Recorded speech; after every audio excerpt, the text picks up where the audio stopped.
Que alegria podemos estar aqui juntos hoje para aprender das Escrituras, para ouvir a palavra de Deus.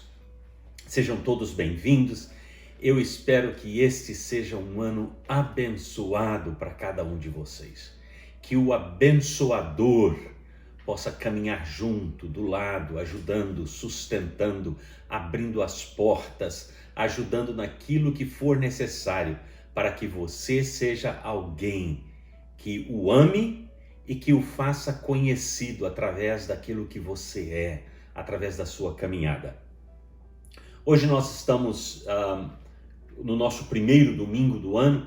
Queremos abrir as Escrituras como sempre e pedir a Deus que fale ao nosso coração, que nos ensine, que nos oriente, que nos exorte, para que possamos ouvir a sua voz. O meu desejo é que ao estudarmos as Escrituras, ao lermos, ao ouvir a explanação das Escrituras, o Espírito de Deus que está no nosso meio possa falar ao nosso coração de maneira contundente, de maneira que não haja nenhuma dúvida, para que nós possamos terminar este culto falando: o Senhor falou comigo, o Senhor esteve comigo, eu ouvi a voz do Deus vivo. Então vamos abaixar as nossas cabeças e vamos orar, fechar os nossos olhos e pedir a Deus que abra o nosso entendimento para sermos homens e mulheres que honram o seu nome. Vamos pedir a Ele isto. Senhor, te damos graças por este novo ano. Te damos graças porque o Senhor nos guardou até aqui. E o Senhor há de nos guardar até chegarmos no começo do ano que vem. Louvamos o teu nome. Pedimos agora que, ao ouvirmos a tua palavra, que o Senhor fale conosco. Que nós possamos entender a tua voz. Acima de tudo, Pai, pedimos que o Senhor nos ajude a obedecer o teu mandar. Oramos e te pedimos isto, no santo nome de Jesus. Amém. Amém. Vamos abrir as Escrituras. 2 textos hoje. O primeiro está em 2 Timóteo, capítulo 4, versículos de 1 a 5. E o segundo texto em Atos dos Apóstolos, capítulo 1, versículo 8. Então vamos começar com 2 Timóteo, capítulo 4, versículos de 1 a 5. Assim diz a palavra do Senhor. Conjuro-te perante Deus e Cristo Jesus, que há de julgar vivos e mortos, pela sua manifestação e pelo seu reino, prega a palavra, insta, quer seja oportuno, quer não, corrige, repreende, exorta com toda longanimidade e doutrina.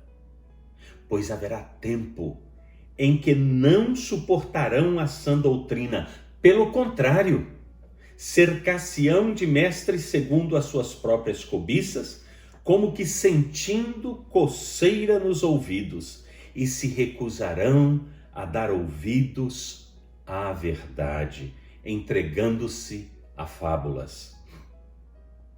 Tu, porém, é como se ele dissesse: com você não, Timóteo, com você é diferente.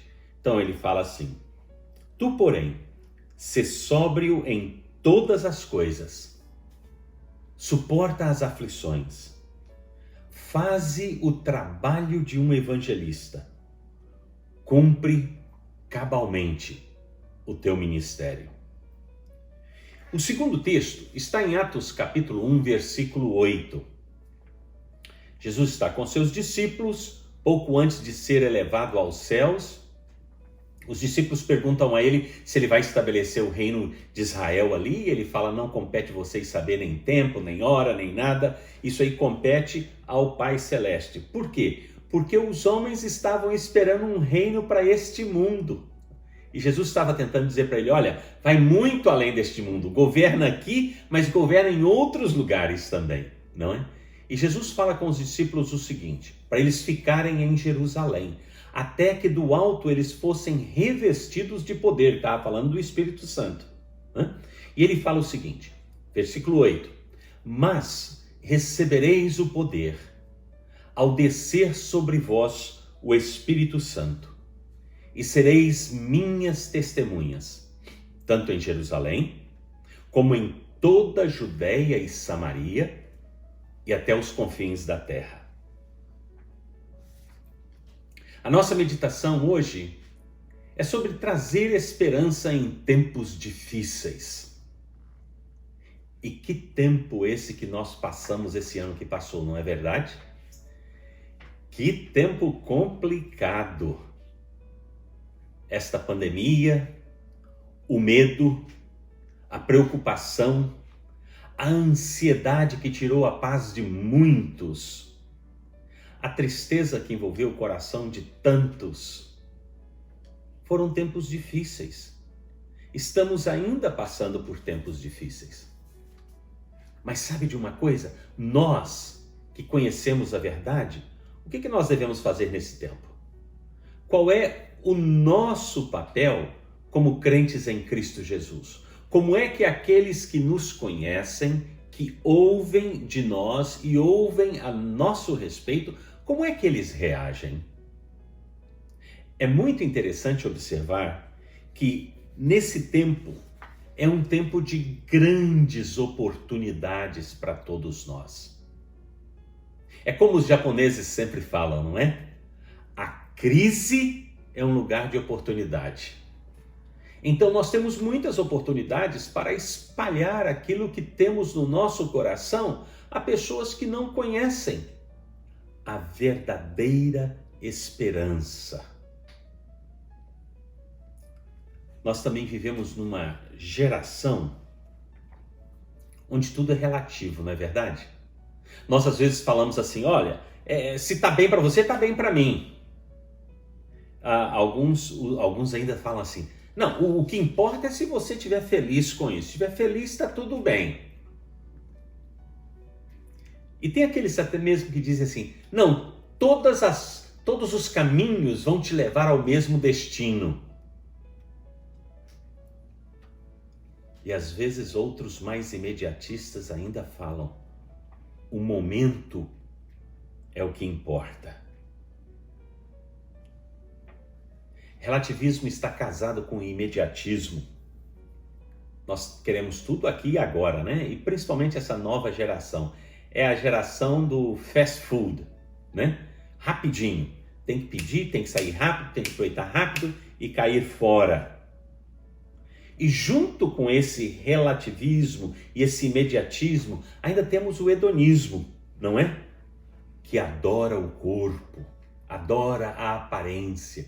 O que importa é aquilo que você veste, é aquilo que você coloca no rosto. Uma geração de mentes vazias, de mentes rasas e corações que muitas vezes temos que questionar. Mas não foi diferente no tempo de Paulo, não. Olha o verso 3, como ele diz, pois haverá tempo que não suportarão a sã doutrina, pelo contrário, cercar-se-ão de mestres segundo as suas próprias cobiças, como sentindo coceiras nos ouvidos. É naquele sentido assim de apenas querer dar ouvido àquilo que a gente gosta, aquilo que é bom pra gente. Esse é o tempo que Timóteo estava enfrentando em Éfeso. Lembra que Timóteo era o pastor da igreja de Éfeso, não é verdade? Ele é filho de um casamento transcultural. O pai era grego, a mãe judia. E ele recebeu uma grande influência da sua avó, Lóide, né, que também era judia. Você pode ver isso depois em Atos capítulo 16. E Éfeso, onde eles moravam, não é? Uma grande e influente cidade. Uma metrópole incrível. Era influente na maneira de vestir, era influente nas suas tendências, era um corredor, era um caminho para a Ásia, né? Você ia do Oriente Médio para a Ásia, você tinha que passar por Éfeso. Lembra de Diana dos Efésios? Que Paulo foi perseguido lá em Atos dos Apóstolos, né? Que ele expulsou o demônio daquela jovem adivinhadora e que eles foram para cima de Paulo e colocaram na prisão, tentaram apedrejá-lo, né? a cidade de Diana dos Efésios, não é? Essa era a cidade.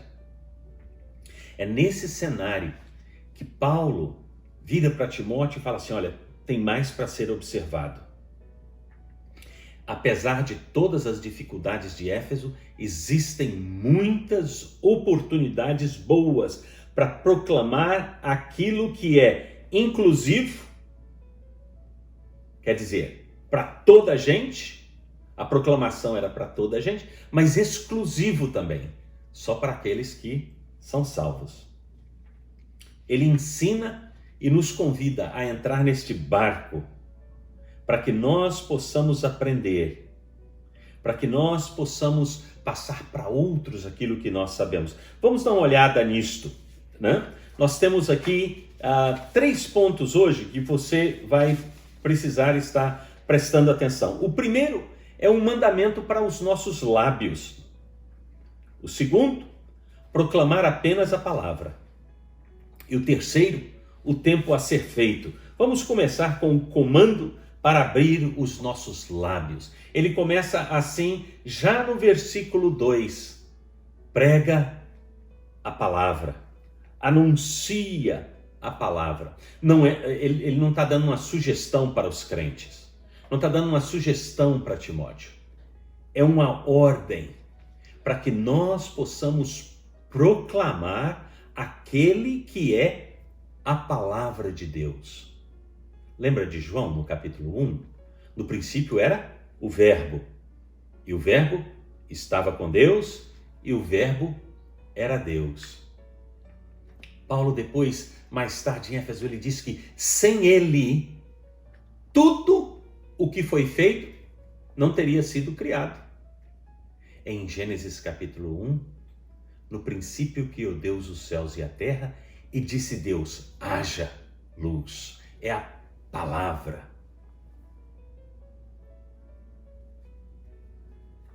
É como uma pessoa que sabe do que está para acontecer e precisa contar isso a outros. É alguém como se estivesse numa posição elevada e vê lá longe, quando vê o perigo vindo, avisa a todos que estão ao seu redor. No Velho Testamento existia essa pessoa que ficava em cima das paredes, dos muros das cidades. Estes homens eram chamados de atalaias. É aqueles que ficavam lá pronto para avisar quando o inimigo viesse. Você pode ver isso depois em Ezequiel capítulo 3, versículo 17. No nosso tempo, nessa nossa época, quando alguém fala sobre abrir os lábios, não é porque Paulo está falando, abre a boca, prega a palavra. Mas quando alguém fala assim, ele abriu a boca, o que a gente pensa? Primeira coisa, comida. É ou não é? Abriu a boca para comer, né? Mas Paulo já estava pensando nesse comando do capítulo 1, versículo 8 de 2 Timóteo. Veja só, ele fala o seguinte, não te envergonhes do testemunho do nosso Senhor, do testemunho a respeito de Jesus. Tem gente que fala assim, não é? Fala assim, mas às vezes eu fico assim meio preocupado, como é que as pessoas vão reagir, ou como é que vão falar e tal. Nós não somos chamados para ter esse tipo de preocupação. Somos chamados para testemunhar. A ideia principal aqui, o background aqui, não é se sentir envergonhado daquilo que Jesus fez. Depois, no capítulo 2, versículo 2, de 2 Timóteo, Paulo fala assim, e o que da minha parte ouvistes, através de muitas testemunhas, isso transmite a homens fiéis e também idôneos, para eles instruírem a outros. É o abrir dos nossos lábios para aqueles que ainda precisam ouvir, ou aqueles que já ouviram, para que eles possam crescer. Não é uma opção. Se nós cremos, nós somos compelidos, nós somos constrangidos a proclamar aquilo que cremos de uma maneira simples, prática, clara e convincente. De tal maneira que quando as pessoas ouvem aquilo que nós falamos, assim, o que esse cara está falando, a impressão que dá é que ele realmente crê nisso que ele está compartilhando com a gente, nisso que ele está conversando conosco. Olha o que o Paulo diz para a igreja de Corinto. Se eu prego o evangelho, não o faço por orgulho, porque esta obrigação está sobre mim. E ai de mim se eu não pregar o evangelho. Ah, meus amados, nesse tempo tão complicado que a gente está passando, nós temos que abrir a nossa boca e começar a falar que no evangelho existe uma nova oportunidade às pessoas que não sabem para onde ir, que não conseguem dormir por causa da ansiedade, que estão se enchendo de comprimidos para poderem dormir, para poderem descansar, que não sabem nem a quem procurar no momento de aflição. Sabe de uma coisa? Você está numa posição privilegiadíssima, porque você conhece a verdade, porque você sabe que Jesus é o caminho, a verdade e a vida. A oração de Jesus pelos seus discípulos ao Pai foi: santifica-os na verdade, a tua palavra é a verdade. E quem é a palavra de Deus para nós? É Jesus. E nós o conhecemos.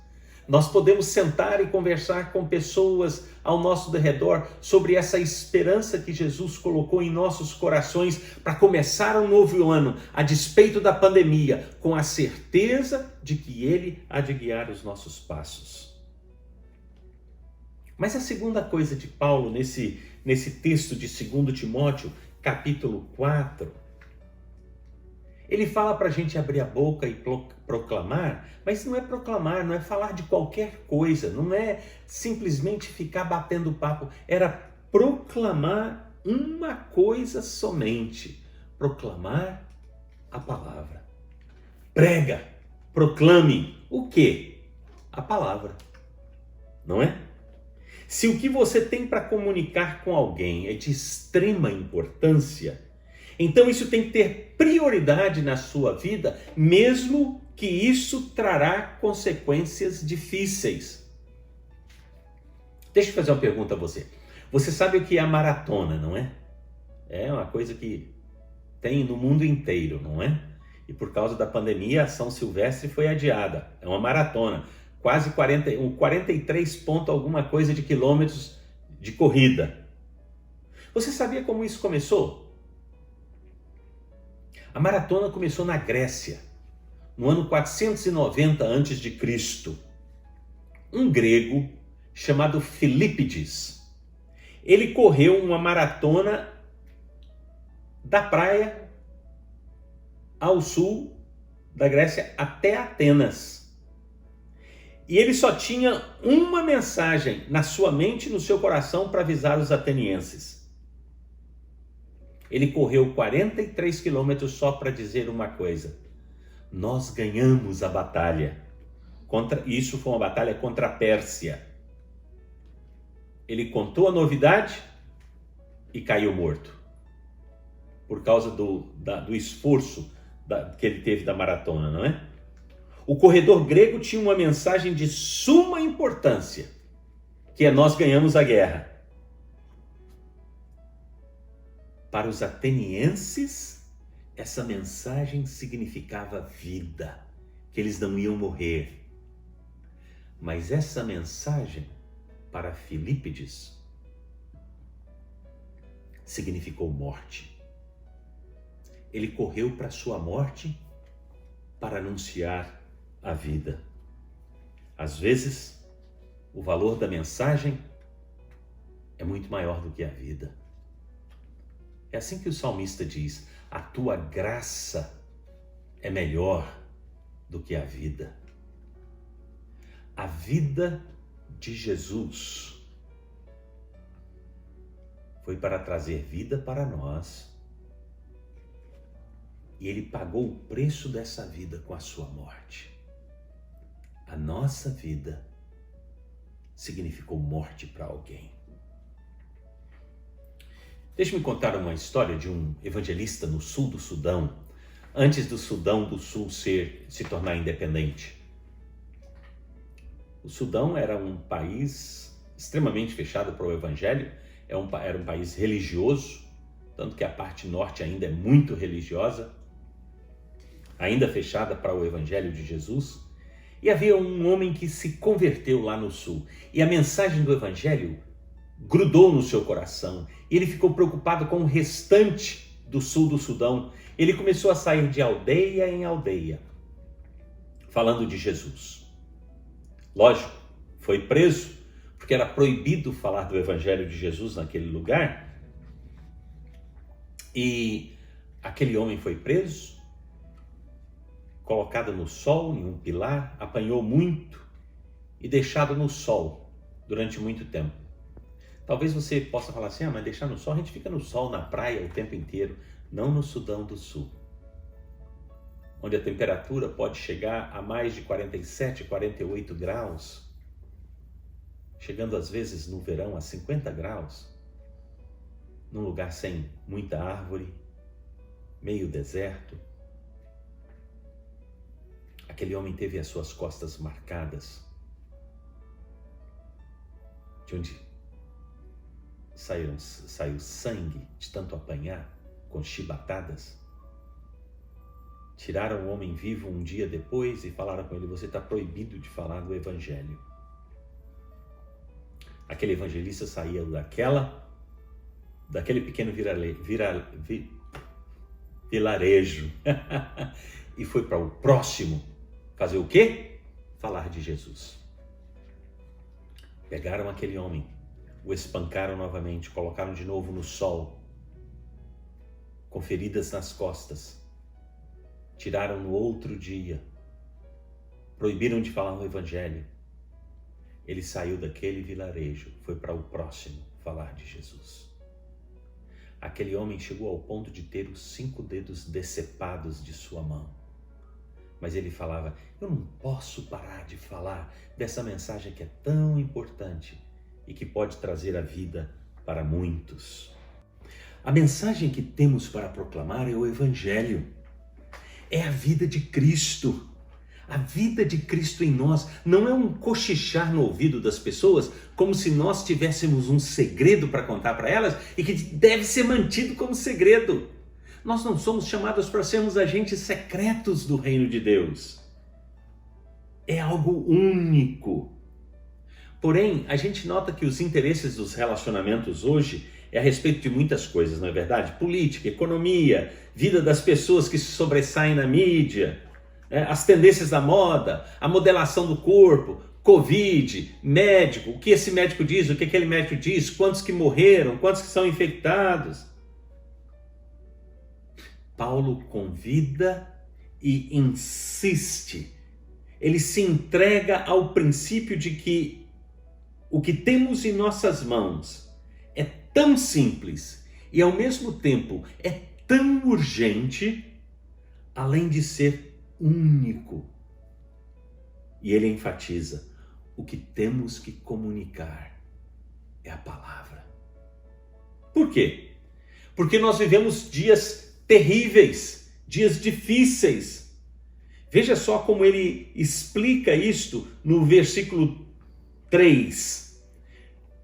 Nos últimos tempos sobrevirão dias difíceis. E aí ele se explica como é que esses dias difíceis serão. Olha só. Os homens serão egoístas, isso é no capítulo 3, tá? Os homens serão egoístas, avarentos, jactanciosos, arrogantes, blasfemadores, desobedientes aos pais, ingratos, irreverentes, desafeiçoados, implacáveis, caluniadores, sem domínio de si, cruéis, inimigos do bem, traidores, atrevidos, enfatuados, mais amigos dos prazeres do que amigos de Deus, tendo forma de piedade, negando-lhe, entretanto, o poder. Difícil, né? Que currículo das pessoas nos últimos dias. E agora no versículo 3 do capítulo 4 ele diz assim: pois haverá tempo em que não suportarão a sã doutrina. Pelo contrário, cercar-se-ão de mestres segundo as suas próprias cobiças, como que sentindo coceira nos ouvidos, e se recusarão a dar ouvidos à verdade, entregando-se às fábulas. É neste meio que eu sou relembrado, que se insiste, que se implora, que eu abra a boca para falar da palavra de Deus, que é o testemunho de Jesus, que é Jesus em si, é o Verbo que se fez carne. Porém, não é isso que nós temos visto muitas vezes no púlpito de muitas igrejas, não é? E também não temos ouvido isso de muitos crentes. O que ouvimos não é a palavra, mas a opinião a respeito da palavra. O discurso filosófico da Bíblia. A oração de Jesus foi: santifica-os na verdade, a tua palavra é a verdade. E o que ou quem é a verdade, a não ser o Senhor Jesus Cristo? Ele proclama de maneira exclusiva aquilo que ele é. Eu sou o caminho, a verdade e a vida. Ele não está falando: olha, eu sou um dos caminhos, como o nosso tempo tão relativista tem proclamado. Eu sou uma das maneiras. Não existe isto. Eu sou o caminho, não existe outro. Eu sou a verdade. Eu sou a vida. E ninguém pode vir ao Pai, ninguém pode conhecer a Deus senão por mim. Ah, meus amados, eu e você sabemos disso. Existem milhões ao nosso derredor, muitos que estão sofrendo com esta pandemia e que precisam saber: hey, existe esperança para o seu coração, e a esperança é a palavra de Deus, que é Jesus, o nosso Senhor e Salvador. Deixe-me correr. Falamos que o terceiro ponto seria o tempo a ser feito. Quando é que nós devemos abrir a boca? Quando é que devemos proclamar a palavra? Qual é o tempo? Quando se faz uma decisão no tempo certo.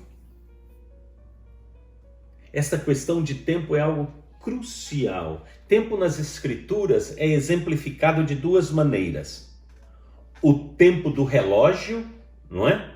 Daquele reloginho que está lá no seu celular, ou do relógio que você ainda usa no braço. Esse é um tempo chamado cronos, cronológico. É o tempo 1, 2, 3, 1 da tarde, 2 da tarde, 3 da tarde, 4 da tarde. Mas existe um outro tempo, também traduzido como tempo, é chamado de cronos, não é? O tempo cronos, se eu pudesse te explicar a melhor maneira possível, se você gosta de surfismo, de ver o surf, é quando aquele rapaz com a sua prancha, no momento exato que ele pega a onda está passando naquele momento exato. Se ele demorar 2 segundos, a onda passa e ele não pode surfar. Aquele tempo exato é o que nós chamamos de Kairos. Paulo, na sua carta aos Gálatas, diz que na plenitude dos tempos, Deus enviou o seu Filho, Kairos. É o tempo exato, é o tempo determinado de Deus. Em Efésios capítulo 5, versículo 15 e 16, é aproveitar o tempo em segundos, horas, é aproveitar o tempo mesmo. Ele diz assim: vede prudentemente como andais, não como nécios, e sim como sábios, remindo o tempo, aproveitando o tempo, os segundos, os dias, as horas. Por quê? Porque os dias são maus. Nós temos que aproveitar enquanto é dia, É o momento aqui e agora. É por isso que ele fala a tempo e a fora de tempo, aproveitando o tempo. E é por isso que ele diz no versículo 5, então, Timóteo, seja sóbrio em todas as coisas, seja sábio com o seu tempo, sendo moderado, aproveitando o tempo com sabedoria. Este é o tempo da proclamação.